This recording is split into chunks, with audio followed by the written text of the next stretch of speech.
Some journeys, you're better off not taking them. Tonight's story is about one of those. You know that feeling, right? You're on a bus, late at night, it's empty, but you get this creeping sensation that someone or something is watching you from the shadows. Well, for a man named Tushar, that feeling, it was about to become terrifyingly real. He was stuck late at work, a huge storm was raging, and all he wanted to do was get home. He barely made it. The doors just kind of sighed shut behind him. He just collapsed into his usual seat, the one in the corner. And when he caught his breath and looked around, that's when the quiet hit him. He was completely, utterly alone.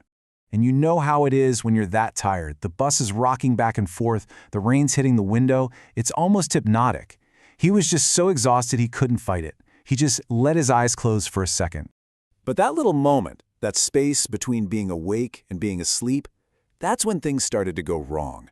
The normal rules of the world, they just started to fray. And just like that, his eyes flew open. The silence? Gone. The bus was packed. Shoulder to shoulder with people, all of them just silent, staring. His heart was just pounding. Where did they all come from? The bus never stopped. The doors never opened. It was impossible. His first thought had to be, this is a dream. I'm just tired, right? The stress of the day, that's all it is. So he squeezed his eyes shut, hard, just trying to make it all go away. And when he opened them, the silence was back. Just gone. Every seat, empty. The aisle was clear. But the bus, it hadn't stopped. And that's when this cold, heavy feeling started twisting in his gut. This wasn't just being tired. No, something was very, very wrong here. And while his mind is just scrambling trying to figure out what's happening, a new smell cuts through the air. Something sharp and kind of bitter. It's smoke, like a cheap, hand-rolled cigarette.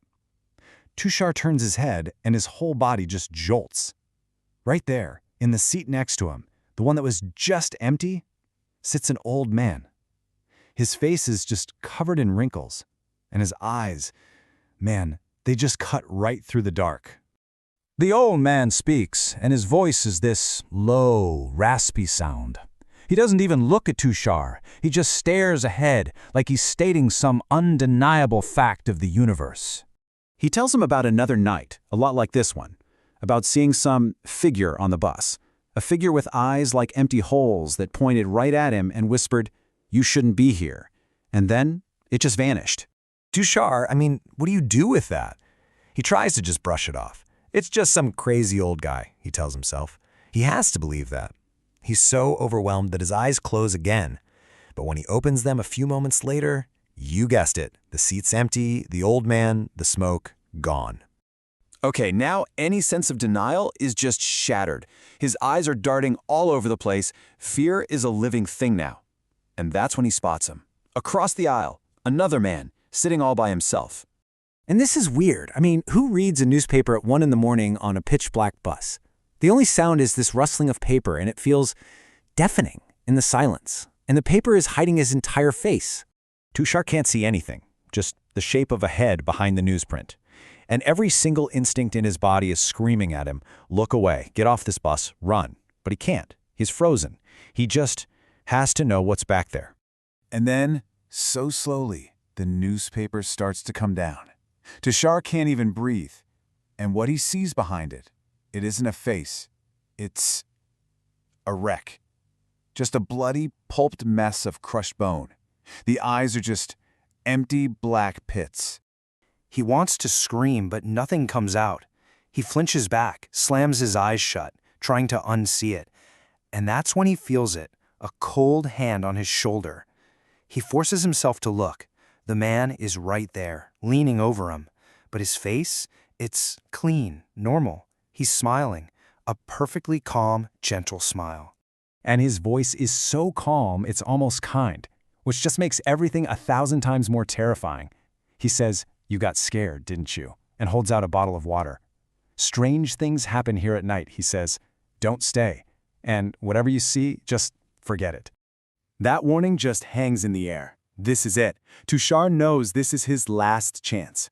His one and only shot to get out of this. But before he can even think, the man is gone from the seat. And this impossible blur, he's at the door of the moving bus. He just jumps out into the dark. And Tushar hears this awful crash. That's it. He's done.